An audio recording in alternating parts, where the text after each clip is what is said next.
अतिशय धक्कादायक घटना आहे की एक काही दिवसाच्या असलेल्या 22 दिवसाच्या असलेल्या बाळाला जवळपास 39 चटके देण्यात आले। खरं मेळघाटमध्ये हे कालांतरानं काही दिवस लोटले की परत अशी एखादी केस येत असते। भुंगा हा जो प्रकार आहे हा अंधश्रद्धेवरनं त्या ठिकाणी मोठ्या प्रमाणात मेळघाटमध्ये त्या समाजामध्ये प्रचलित आहे।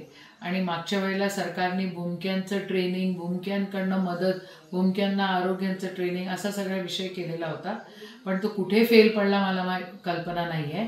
पण या सगळ्या गोष्टीवर एकीकडे आपण चंद्रावर जायचे, घर बांधायच्या गोष्टी करतो आणि दुसरीकडे आपल्या पृथ्वीवर या ठिकाणी आपल्या देशामध्ये, आपल्या महाराष्ट्रामध्ये आदिवासी भागामध्ये ही भुंकी अजूनही अंधश्रद्धा वाढवत आहेत।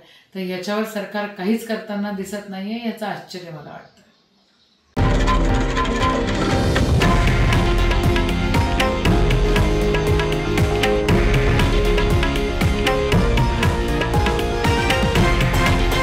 हे आहे देशातील नंबर 1 न्यूज नेटवर्क आणि आपण पाहत आहात TV9 मराठी, एकमेव।